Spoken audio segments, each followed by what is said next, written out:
So, I want you to imagine, just for a second, that you are a young professional living in Cairo today. Okay, yeah, picture that. Right. You're sitting in this bustling, modern cafe. You've got a smartphone in one hand. Maybe you're, I don't know, swiping through a ride-sharing app or trading on a digital platform. Hmm. And your laptop is right there, open and connected to high-speed broadband. You are basically plugged directly into the global digital economy. You're completely connected. Exactly. Now, I want you to rewind the tape. Think about your parents at your exact same age living in the early 1990s. Oh, wow, that is a completely different world. It really is. For them, the internet practically doesn't exist. And, if Yeah. they live outside a major urban center, there's a really decent chance they have to deal with rolling blackouts. Right, highly unreliable power. Yeah. And their statistical average annual income is just a tiny fraction of what yours is today. The gap between those two realities isn't just, having a few new gadgets. No, not at all. It's a total systemic rewiring of an entire civilization. Perfectly said. So today we are asking this massive, honestly almost intimidating question. How exactly does an ancient, traditionally agrarian society completely tear out its foundational operating system and rebuild itself into a modernized digital economy in just half a century? And to answer a question of that scale, we really can't just rely on historical anecdotes or, like, travelogues. Right, we need the hard data. Exactly. We have the raw underlying code of the country. So for this deep dive, we are looking at a colossal, long-cycle data set from the World Bank. And it is massive. It is. It's a multidimensional empirical analysis report, and it tracks Egypt's macroeconomic and social evolution all the way from 1960 right up to 2024. And let me tell you, diving into the source material is intense. I mean, we are talking about literal mountains of spreadsheets. Oh, yeah, and footnotes on shifting statistical methodologies. It gets dense. So does. And the trend lines look like a seismograph during a major earthquake. But that is the exact mission of our deep dive today. Right, we're going to decode those spreadsheets for you. Yes, we want to extract the real human story of Egypt's economic transformation. We're going to find those aha moments hidden in the decimal points, and we're going to do it without subjecting you to a tedious academic lecture. Because data without context is just trivia, honestly. Exactly. A number is just a number until you explain it. Right. When we see a metric spike or plummet, we have to understand the underlying mechanics. My goal today is to provide the why and the how. Which is exactly why you're here. We need to unpack the structural policies, the geopolitical pressures, and, the human behavioral changes that physically force those trend lines to move. Okay, let's unpack this from the very foundation then. The dataset basically kicks off with an executive summary of this half-century transformation. And it frames it around three core pillars. Right, because if you want to build a modern economy, you absolutely need these three things. First up is power, and I mean literal, physical electricity. The absolute baseline. Yes. So in the 1990s, electricity access in Egypt was hovering right around 93.4%. Which, I should add, on a global scale at that time, 93% is actually quite respectable. Oh, for sure. But it still means millions of people are living in the dark or relying on really intermittent, unreliable power. Right. But then by 2016, that number hits 100%, and it sustains that level. Universal electrification. We really have to pause and appreciate the sheer logistical triumph of that metric. It's huge, right? What's fascinating here is that universal electrification is the absolute prerequisite for everything else we are going to discuss today. It unlocks the rest of the board. Exactly. When you move from 93% to 100% in a country with Egypt's vast, often difficult geography, you aren't just putting lights in living rooms. What else are you doing? You are enabling cold chain storage for vaccines in really remote clinics. You're allowing small agricultural outfits to run automated irrigation pumps instead of, relying on backbreaking manual labor. Oh, that makes sense. You cannot have a modern manufacturing sector, and you certainly cannot dream of a digital economy without a completely stable baseline power grid. It is the lifeblood of modernization. Which brings us perfectly to the second foundational pillar, wealth. The capital. Right. Now, the metric they use here is gross national income per capita. But there's a very specific term attached to it in the data. They call it the Atlas method.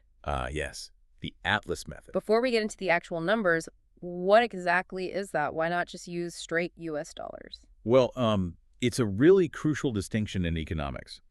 Developing economies often experience pretty wild swings in their currency exchange rates. Because of inflation, right? Exactly. Inflation or just sudden global market shocks. So if you just convert local currency to dollars on, say, a random Tuesday, the data looks incredibly chaotic. It wouldn't reflect reality. Right. The Atlas method essentially acts as a mathematical shock absorber. It averages out exchange rates over a 3-year period, and it adjusts for both domestic and international inflation. Okay, got it. So when we look at the Atlas method GNI, we are seeing a much truer, smoother picture of actual purchasing power and real wealth generation. That makes total sense. Yeah. So looking through that smoothed out, highly accurate lens, in 1991, the average Egyptian GNI per capita was $620 a year. Right. Fast forward to 2023, and that number has climbed to $3,510. And going from roughly $600 to $3,500 isn't just a matter of people having more cash to buy a nicer television. What does it actually represent? In the realm of development economics, that specific numerical jump represents a country changing its fundamental classification. Like moving up a tier. Exactly. It is the graduation from a low-income reality where the vast majority of economic energy is spent purely on subsistence. Just surviving the week. Right.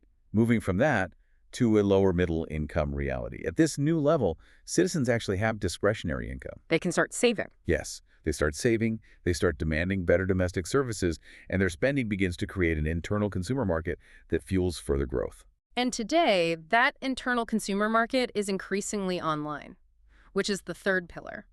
Connectivity. The digital aspect. The data shows internet usage in Egypt was practically a rounding error in 1999. It was just 0.03% of the population. Basically non-existent. Right.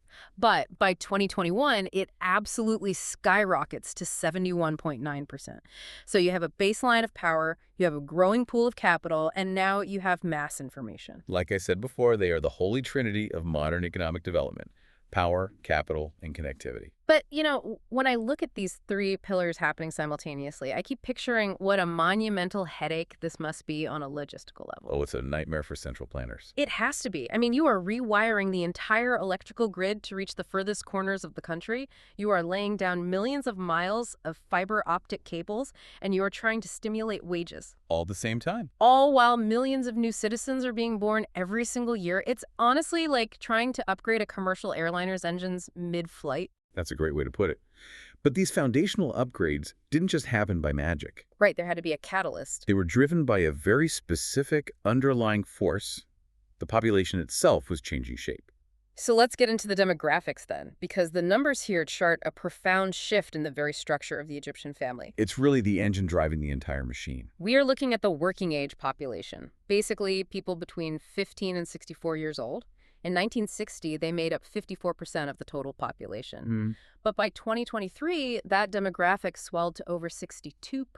And while that working age group was ballooning, something else was simultaneously contracting: the total fertility rate. Which is the average number of children born to a woman over her lifetime, right? Correct. In 1960, the fertility rate in Egypt was a staggering 6.79, nearly 7 children per woman. Wow. But by 2023, we see this incredible stair-step decline all the way down to 2.75.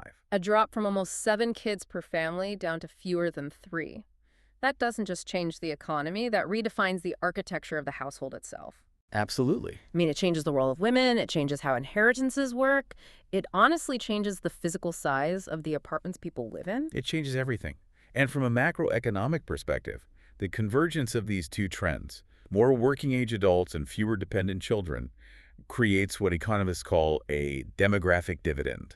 Okay, let me make sure I understand the mechanics of this dividend. Is it simply a matter of having fewer mouths to feed? That's the core of it, yes. Think about the basic math of a household. Okay. If 2 parents are raising 7 children, virtually 100% of the household income goes toward basic consumption: food, clothing, rudimentary shelter. Yeah. There's absolutely nothing left over. Right, they're stretched incredibly thin. The dependency ratio is incredibly high. But if those same 2 parents are only raising 2 or 3 children, suddenly there is a surplus. They have discretionary income. They can actually put money into a savings account. Exactly. Yeah. And in a macro economy, when millions of families suddenly start saving money, banks have this massive pool of new capital to lend out to businesses. Which builds factories. Which builds factories, which creates jobs. Furthermore, with fewer children, this state doesn't have to spread its education and healthcare budgets quite so thin. So they can invest more in the quality of each child's education. Precisely. It allows for higher quality investment per child. Mm. It creates this highly time-sensitive window to rapidly accelerate national wealth. Okay, so what does this all mean in practice? Because I have to push back a little on the term dividend. Go ahead. Calling it a dividend makes it sound like an automatic payout. Like you just sit back, watch the birth rate drop, and the money rolls in. I see where you're going with this. Right. Having a massive, bulging workforce is only a dividend if there are actual jobs for them. Yes, exactly. If you have millions of energetic, ambitious 22-year-olds entering the market every single year, and the economy hasn't built enough factories or offices to hire them, well, that isn't a dividend. That is a massive demographic pressure cooker. You are absolutely right to challenge the term, because a demographic dividend is entirely conditional. It is a potentiality, it's not a guarantee. So it's an opportunity, essentially. Exactly. The data visualization in our source material actually pinpoints the late 1990s as a critical inflection point. What happened then? That's where the working age population curve enters a rapid, steep upward channel. That specific moment really set the stage for all the economic and social dynamics of the 21st century in Egypt. The ticking clock started. The government suddenly realized they had to build an economy fast enough and broad enough to absorb this unprecedented tidal wave of human capital, or they'd risk that youthful energy turning into severe generational frustration. Which perfectly explains why they had to upgrade that operating system so aggressively. They had no choice. So the ultimate question is, did they pull it off? Did they build an economy fast enough to catch that wave of youth? To figure that out, we have to look at the overall gross domestic product. Right. And the data here paints a picture of a total macroeconomic roller coaster. It really does. Let's trace the long-term size of the economy first. Looking at GDP in constant prices, which, for the listener, strips out inflation, so we're looking at real physical growth. Right, the actual volume of the economy. Exactly. The Egyptian economy expanded from $34.2 billion in 1960 to a massive $421.4 billion in 2023.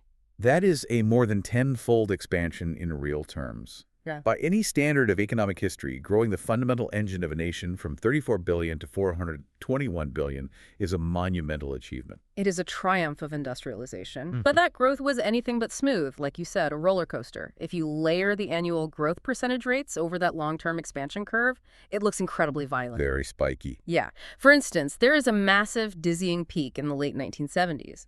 In the 1976-1977 period, the economy grew by an astonishing 13.2% in a single year. Seeing double-digit growth like that is exceptionally rare. It seems impossible to sustain. Oh, it is. It typically only occurs during very specific historical windows. Usually periods of post-conflict reconstruction, massive structural economic realignment, or sudden overwhelming booms in commodity revenues. Like a gold rush, basically? Exactly. It represents a brief, white-hot period where every single economic cylinder is firing simultaneously, often fueled by sudden shifts in policy that unlock latent productivity. Productivity that had been bottlenecked for decades prior. Right. But then you scan further down the timeline and you hit 2011, and the growth rate just falls off a cliff. It plummeted. It drops to just 1.76%. Yes. And what's crucial to understand here is the undeniable mechanical correlation between societal upheaval and GDP contraction. Because 2011 was the Arab Spring. Exactly. The year 2011 marks the beginning of the Arab Spring era across the region. It was a period of profound social and institutional transition for Egypt. And just to be clear for the listener, our data doesn't measure the political dynamics or take any stance on the ideology of that era. No, not at all. It strictly measures output. Yeah. And the economic reality is entirely impartial and stark. What happens mechanically? Well, when a society pauses to renegotiate its fundamental social contract, the gears of the economy physically grind to a halt. Factories close down due to logistical uncertainty. People can't get to work. Right. Tourists, which are a massive source of revenue for Egypt, cancel their flights.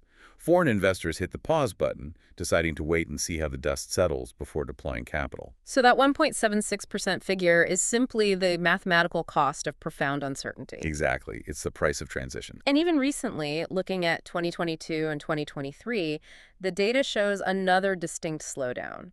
The macroeconomic pressures are building up again. They are. But let's look at the underlying mechanics of this tenfold growth over the long term. Because growing an economy from $34 billion to $421 billion requires an astronomical amount of upfront capital. You can't just bootstrap that. Right. To build the 100% electrified grid, to lay the broadband, to build the roads to support this demographic boom, Egypt had to borrow. And they borrowed heavily. Which leads us directly into a very precarious situation, Yeah. the fiscal tightrope. Here's where it gets really interesting. When we analyze the trajectory of Egypt's external debt, the reality is stark. Yeah. The total external debt surged from a very modest $1.8 billion back in 1970 to over $161 billion by 2022. From under $2 billion to over $161 billion. It's hard to even conceptualize. I always try to wrap my head around national debt by thinking of it like household finance. Okay. It's like a family maxing out a stack of credit cards, right? Well, If they are maxing out those credit cards to go on luxury vacations and buy designer clothes, they're falling into a trap, and bankruptcy is imminent. But if they are maxing out credit cards to buy high-end tools, raw materials, and a delivery van to build a highly profitable home business, then that debt is actually a smart lever fueling future growth. So, looking at Egypt's $161 billion, which one is it? I have to stop you right there, because while that household credit card analogy is incredibly popular, economists universally caution against it. Wait, really? Yeah. Why is that flawed? Debt is debt, isn't it? Not when you are a sovereign nation. Okay, explain that. A household has a finite lifespan, a fixed earning potential, and importantly, a household cannot legally print its own currency or issue government bonds to the public. Fair point. I can't print my own money. Right. A sovereign nation is fundamentally different. National debt isn't inherently a trap in the way consumer credit card debt is. The critical metric isn't the total dollar amount. Then what is it?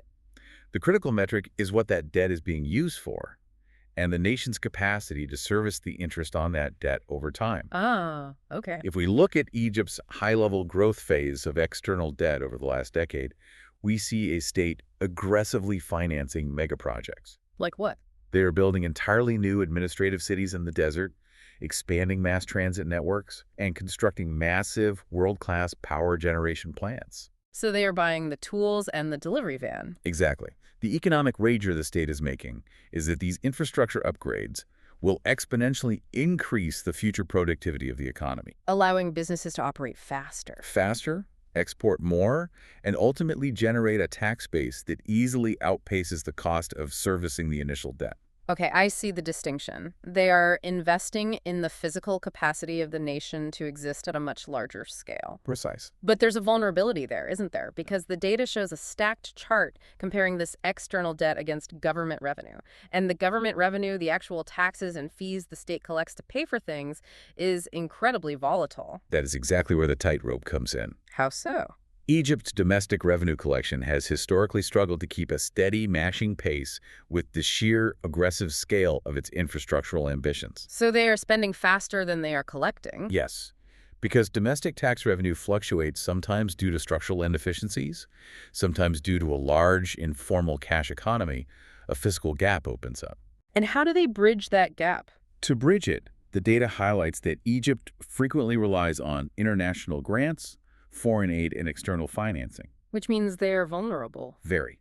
It means that while they are building crucial infrastructure, their fiscal stability remains highly exposed to the whims of global interest rates and shifting international goodwill. If global borrowing costs suddenly spike, servicing that $161 billion becomes significantly more painful. Exactly. It's a delicate balancing act. Well, while the government is walking this high-wire act of macroeconomic debt and bond yields, the everyday Egyptian on the street is experiencing a completely different kind of financial revolution. Yes, the micro-level changes are fascinating. Let's pivot from the macro to the micro, because the data on financial inclusion is honestly some of the most optimistic and fascinating material in this entire report. It's a great success story. It really is. In 2011, the percentage of the Egyptian population over the age of 15 who owned a registered account at a financial institution was a mere 9.7%. Less than 1 in 10 adults had a bank account. Less than 1 in 10. To put that in perspective, that means over 90% of the adult population was operating entirely in the shadows of the informal economy. Every transaction, every wage paid, every savings nest egg was in physical cash, completely disconnected from the formal financial levers of the state. Right. But look at the trajectory. Jump forward just 1 decade to 2021, and that account ownership number explodes to 43.1%. Going from under 10% to over 43% in 10 years is a staggering logistical and cultural achievement. And buried inside that growth is a detail that I think is even more important. The gender gap is rapidly shrinking. Yes, that's crucial. In 2021, account ownership for men stood at 45.9%, and for women, it reached 40.2%. If we connect this micro-level data back to the macroeconomic picture we were just discussing, this surge in financial inclusion is a massive systemic multiplier for national stability. How does that work? Well, we talked about the demographic dividend earlier, right? Yeah. The idea that smaller families can save more money. Yeah, the discretionary income. Exactly. Well, if they are saving that money in physical cash hidden under a floorboard, it does absolutely nothing for the broader economy. It sits inert. Right. But when a citizen takes that cash and deposits it into a formal banking institution, two transformative things happen. What's the first one? First, on the individual level, the citizen gains unprecedented economic security. They are protected from theft. They can build a credit history, which allows them to take out a legitimate loan to start a small business. And they can securely receive digital payments. Exactly. Second, on the state level, the government and the banking sector suddenly gain access to a massive new reservoir of domestic capital. Ah, I see. The bank aggregates those millions of small deposits and lends them out to fund the very infrastructure projects we were just discussing.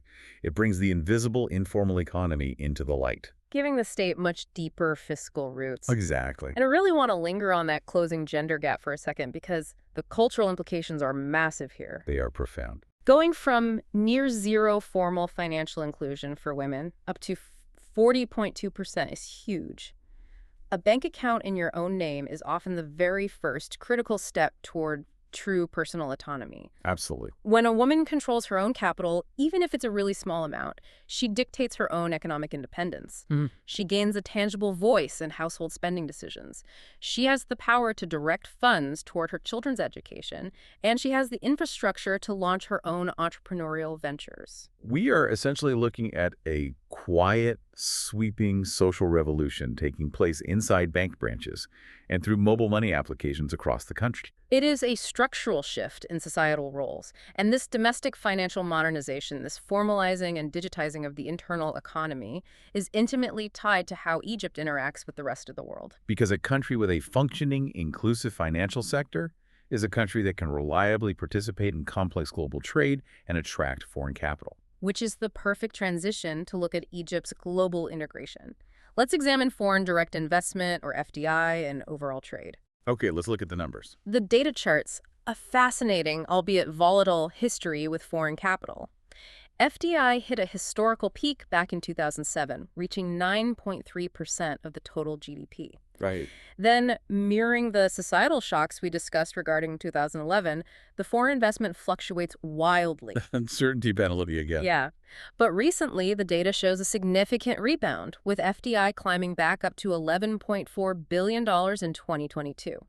Concurrently, the total trade of goods has historically fluctuated around 30% of the GDP. That $11.4 billion rebound in FDI is a highly significant metric. Why is it so significant? In the language of international economics, a spike like that is a loud, clear signal of returning external investment confidence. Because investors don't just hand out billions of dollars. Exactly. Multinational corporations and sovereign wealth funds don't deploy billions of dollars out of charity.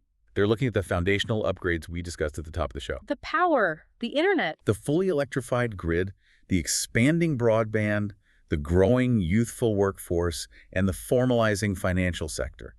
And they are concluding that the Egyptian environment is stable, predictable, and promising enough to risk major capital. They are betting on the infrastructure. They are. And we can't discuss Egypt's global integration without acknowledging the sheer geopolitical weight of its geography. Oh, absolutely. The location is everything. Egypt sits at the literal crossroads of global trade. Now, this data set strictly measures trade as a percentage of GDP around 30%, so we aren't going to get sidetracked analyzing specific shipping tonnages through the Suez Canal. We'll stick to the core numbers. Right.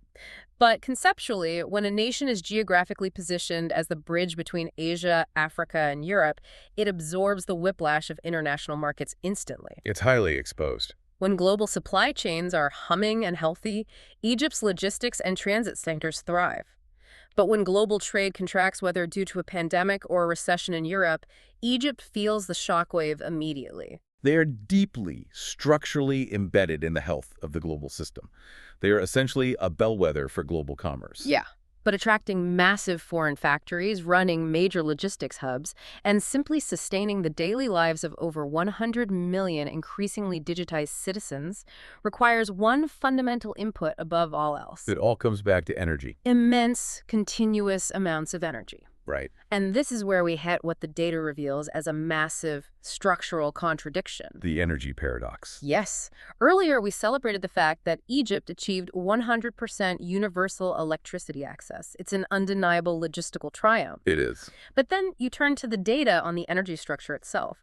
The pie chart breaking down where this power actually comes from is jarring. It's heavily skewed. Despite the massive, ubiquitous global discourse over the last 2 decades regarding green energy and climate change, fossil fuels have stubbornly maintained a stranglehold on Egypt's energy consumption. Let's hear the number. In 2014, fossil fuels accounted for 91.4% of total energy use. Wow, over 90%.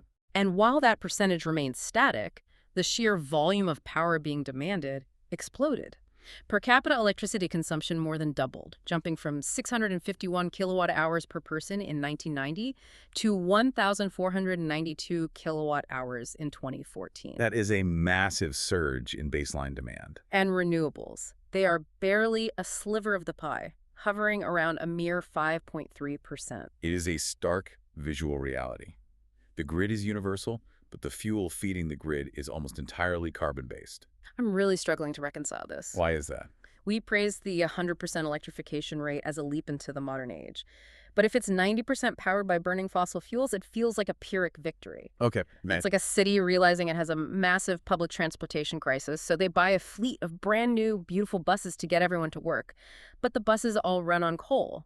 You solve the mobility problem, but you've locked yourself into a massive long-term emissions disaster. The premise of your concern is totally valid, but the coal bus analogy simplifies the incredibly brutal economic calculus that developing nations face. How so? It's more accurate to think of it like this. Imagine you are tasked with building a massive state-of-the-art hospital that will immediately save thousands of lives. Okay. The building is done, the patients are arriving, but you have a choice for power. You can hook up diesel generators today and start saving lives immediately. Or you can wait 10 years to secure the complex, expensive international funding to build a pristine solar farm and battery storage facility. Which do you choose? Well, obviously, turn on the diesel generators and save the lives today. Exactly. Yeah. This is the quintessential green transition challenge, or the trilemma. You want power that is cheap, reliable, and clean. For a developing nation racing to pull millions out of poverty and industrialize fast enough to satisfy a demographic youth bulge, you usually only get to pick two. Cheap and reliable. Right. And the absolute highest priority has to be cheap and reliable baseline power. Historically, for Egypt, that has meant relying on its domestic natural gas and oil reserve. Because it's right there. The extraction infrastructure is proven, the resource is locally available, and it guarantees that the factories keep running and lights stay on during peak demand. But what about solar? They have so much sun. They do. But transitioning a national grid to renewables, building massive solar arrays in the desert, installing wind turbines, and crucially, building the incredibly expensive battery storage networks required to keep the grid stable when the sun goes down, requires massive upfront capital. Capital they don't have. Right. It requires a level of risk-heavy capital that a heavily indebted state simply couldn't prioritize over immediate human development. So it's a forced trade-off between immediate economic survival and long-term environmental sustainability. They had to choose survival. Wow. But from a data analysis perspective, that 5.3% renewable figure isn't just a failure. It represents a massive, untapped opportunity. Like a blank canvas. Exactly. Yeah. The hardest part of electrification, building the physical transmission lines to 100% of the population, is already done. The grid exists. So now they just have to swap the power source. Yes. The defining challenge for Egypt's next half-century will be systematically swapping out the power source, feeding that grid, moving from natural gas to solar and wind without destabilizing the economy. And just as the nation has been forced to ruthlessly optimize how it generates energy to survive, the data shows they've had to apply that same ruthless optimization to their oldest, most foundational industry, agriculture. Oh, the agriculture data is wild. We are looking at agricultural modernization, and the undeniable theme here is doing more with less. The efficiency gains in Egyptian farming over the timeline of this report are nothing short of stunning. What are the numbers? Looking at the chart, cereal yields spiked from 2,905 kilograms per hectare in 1961 to an incredible 7,340 kilograms per hectare in 2022. That is a 152% growth in agricultural efficiency per unit of land.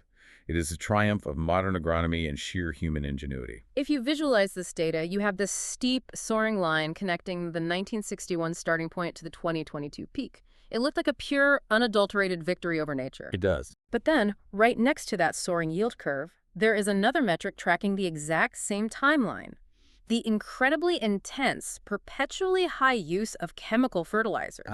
The catch. Yeah, this 152% yield increase isn't just a story of farmers working harder or discovering slightly better seeds. It is a story of massive, continuous chemical enhancement.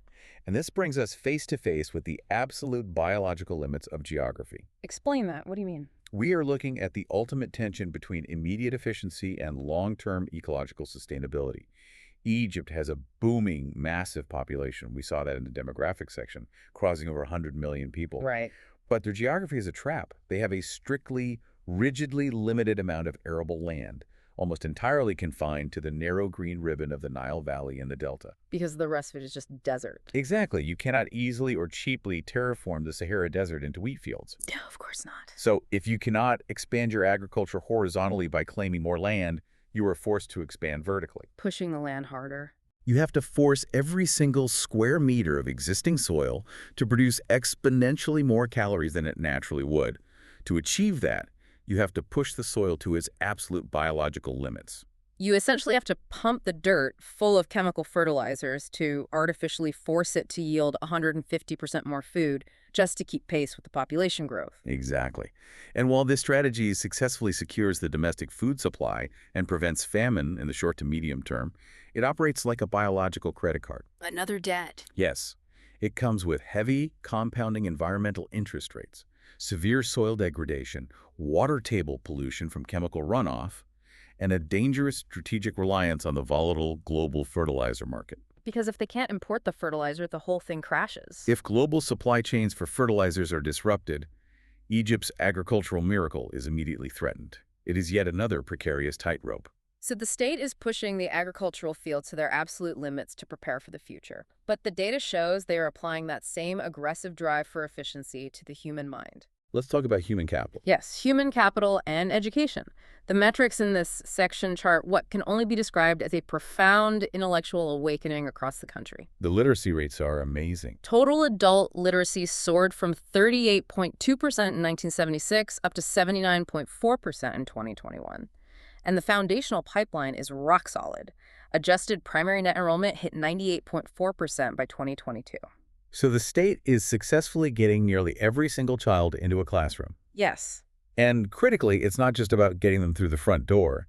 The internal machinery of the basic education system has become highly efficient. How do they measure that efficiency? The data tracks primary school repetition rates. Basically, the percentage of kids who fail and have to repeat a grade. That number has plummeted and stabilized at a tiny 2 to 3%. Wow, so kids aren't falling behind? Right. Wow. That means the educational assembly line is moving smoothly. Students are absorbing the baseline material and advancing as intended. And there is a specific curve within the literacy data that I find incredibly compelling. It tracks literacy by gender. And the curve showing female literacy is incredibly steep, rapidly catching up to the male literacy rate. From an economic standpoint, this represents a structural optimization of gender equality. In what way? Well, when you aggressively close the literacy gap, you aren't just improving a social metric for the sake of fairness. You are literally doubling the intellectual capacity and the potential productivity of the nation's future workforce. You're unlocking half the population. Exactly. Furthermore, the report highlights a staggering achievement in higher education. 14% of the entire population over the age of 25 now holds a bachelor's degree or higher. Okay, I have to pause here. Let me play devil's advocate for a second. Let's review what we just covered. Okay, go ahead. The primary schools are at 98% capacity. The kids are passing their classes without repeating. Overall adult literacy has doubled. The gender gap in reading has nearly vanished.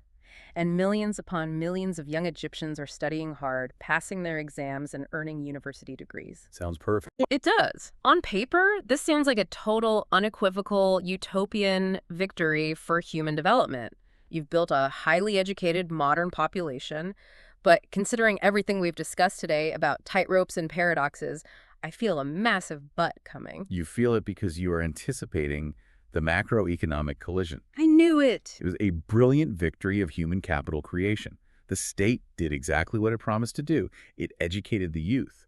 But human capital isn't a trophy you put on a shelf. It has to be deployed into the market. Exactly. Right, because when those millions of newly minted university graduates walk out of the university gates, diploma in hand, ready to work, they hit a brick wall. A massive wall. And that brings us to what is easily the most jarring, heartbreaking data point in the entire report, the labor market paradox. It is a deeply sobering section of the analysis. The data reveals a phenomenon they are calling the education penalty.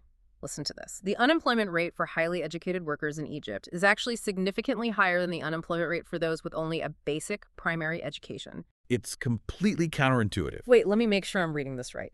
You go to college, you put in 4 years of intense study, you get a degree, and your statistical reward is a higher chance of being unemployed. Yes. That completely shatters the fundamental social contract of education. The universal promise is stay in school, study hard, and you will secure a better livelihood. How is the opposite true? This raises an important question, and this phenomenon is perhaps the most critical threat to Egypt's near-term economic stability. Economists refer to this as structural mismatch, or diploma overflow. Diploma overflow. Okay, break down exactly why this happens mechanically. Well, the Egyptian education system, which was heavily subsidized and expanded rapidly over the last few decades, is exceptionally good at producing white-collar graduates. Right. The universities are churning out millions of students trained in administration, law, literature, theoretical sciences, and management. But the economy they are graduating into hasn't magically transformed into a white-collar utopia just because the universities printed degrees. Precisely. The physical economy on the ground is still structurally weighted toward industries that desperately require blue-collar, manual, or highly specialized vocational labor. Manufacturing, construction, logistics, transit, and agriculture. So you have a massive oversupply of university graduates competing for a tiny pool of administrative or office roles. Yes. Meanwhile, there might be thousands of open jobs for specialized welders, electricians, or construction managers. But they won't take them. Well, because a university degree carries immense cultural prestige, a graduate might consider those available vocational jobs socially undesirable or beneath their educational status. Oh, wow. As a result, they actively choose unemployment, sitting at home supported by their family, holding out for a white-collar job that matches their degree but simply doesn't exist in the necessary quantities. So the young guy who left school at 16, learned a trade, and became a certified electrician has steady work and a reliable income. Exactly. But his peer, who stayed in school until 22 to get a degree in the humanities, is sitting in a cafe, unemployed. That is the structural mismatch in a nutshell. The state built the educational supply, but the economic demand didn't follow suit. It's tragic, honestly. And we must layer another critical, equally frustrating paradox on top of this. Female labor force participation. Oh, right. We talked about the literacy gains. Yes, despite those massive hard-won gains in female literacy and university enrollment that we just celebrated, the actual female labor force participation rate remains staggeringly low. In 2023, it stood at just 15.6%. Wait, 15.6%. That means 84% of working-age women are completely absent from the formal labor force. Correct. The education system successfully brought them in, trained them, and brought them to parity with men. But the labor market failed to absorb them. Why? This points to deep structural barriers beyond education. It speaks to rigid cultural norms regarding gender roles, a lack of safe and affordable childcare infrastructure, structural biases in hiring practices, or simply a mismatch in the types of jobs available versus what is considered acceptable work for women. Regardless of the specific mix of causes, the macroeconomic result is that a massive, brilliantly educated reservoir of potential economic power is sitting completely untapped. Precisely. So let's put the pieces together. You have millions of highly educated, ambitious young men and women. The traditional industries don't want their degrees, the white-collar office jobs aren't there, and structural barriers keep women out of the formal sector. So what do they do? Yeah, where do they go? What do millions of highly educated, fundamentally underemployed young people do with their time and energy? They turn to the only frontier left available to them, the digital realm. Which brings us perfectly to our final data section, the digital leap and social welfare. It's a huge shift. Recognizing the need to modernize, the state pushed a digital Egypt strategy. And the data reflects a massive, steep upward curve in connectivity post-2015. We mentioned the 71.9% internet penetration rate earlier, Hmm. but look closer at the quality of that connection. The data tracks fixed broadband subscriptions. These are the stable, high-speed connections required to actually run a business or code software. Not just mobile phones. Right. Those subscriptions jumped from around 50,000 in 2004 to over 12.4 million by 2022.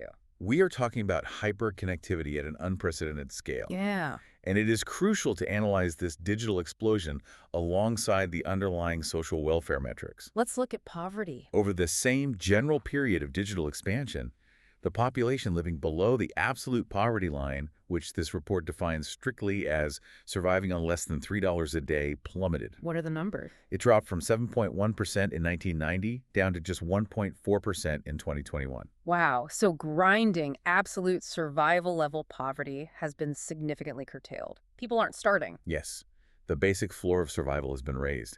And interestingly, the data set tracks income inequality using the Gini coefficient. Can you quickly define the Gini coefficient for us? No, I think the Gini coefficient is a pie-sharing scale from 0 to 100. Okay. If a country has a score of 0, it means perfect equality.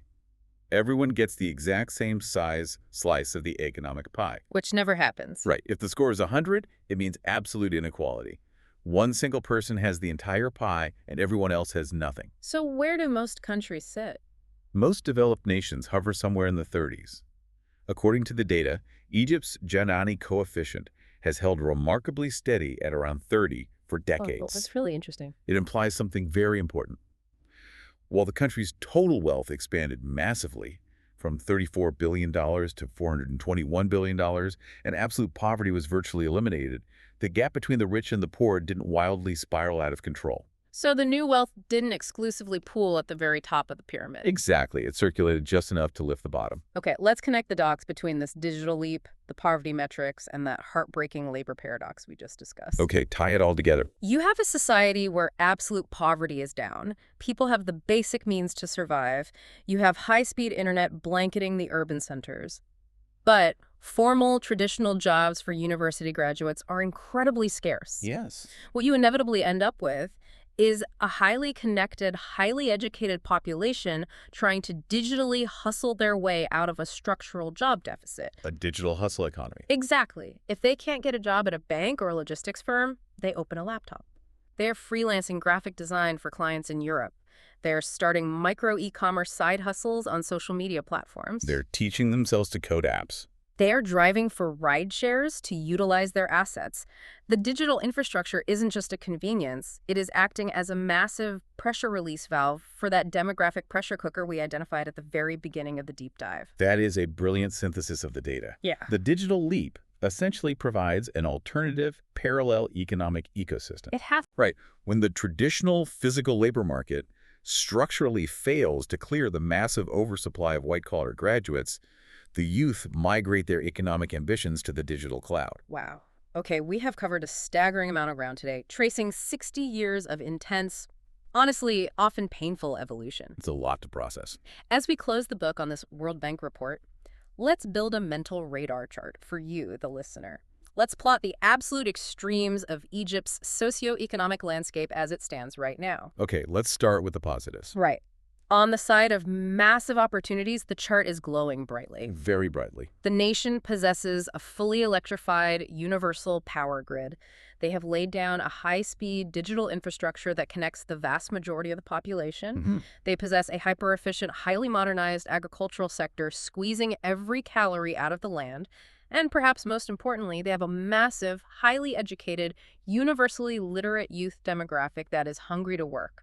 But on the exact opposite side of that radar chart, the challenges are equally severe and incredibly daunting. They really are. You have a crushing, volatile external debt burden of over $161 billion that requires flawless, constant fiscal management to avoid a crisis. A huge tightrope. You have a stubborn, deeply entrenched 90% reliance on fossil fuels that threatens long-term environmental sustainability and exposes the economy to global oil shocks. And then there's a labor market. Right, you have this broken link, this painful systemic disconnect between the promise of earning a university degree and the reality of actually finding a formal job. So what do the experts say is the way out? The final recommendations from the report's authors essentially focus on how to bridge those extreme gaps to meet Egypt's stated 2030 vision. Which means what, practically? They argue that the state must urgently accelerate the low-carbon transition, leveraging that beautifully stable grid, but swapping out the gas for solar and wind. Okay. And crucially, they recommend using what they call the digital dividend to intentionally reshape the labor market. Making it fit the reality. The goal is to create the kind of modern, tech-enabled, borderless jobs that this educated youth bulge is actually trained for, turning the diploma overflow from a liability into an engine of innovation. It is an absolutely incredible story of transformation. To go from a heavily agrarian reality where millions lacked power to a digitally connected hustle economy in just 60 years is a testament to human resilience. It really is. But looking at all these trend lines intersecting, it leaves me with one final lingering thought. What's the thought? It's a question that isn't explicitly written anywhere in the World Bank spreadsheets, but it is born entirely from reading between the lines of all this data. Lay it on us. Think about it. If a nation successfully eliminates basic, absolute poverty, if it achieves the monumental task of 100% electrification, and if it connects nearly every single citizen to the high-speed internet, but then it structurally fails to provide meaningful, formal employment for its most educated, ambitious youth, what happens next? That's the million-dollar question. Does that digital connectivity become the ultimate tool for economic innovation, allowing a frustrated generation to bypass the old economy and invent their own future? Or does that same high-speed network simply become the perfect, frictionless echo chamber for mass generational frustration? Well, given the history we've just reviewed, the answer to that question will define the trajectory of their next half-century. Something for you to mull over. We'll leave it there for today.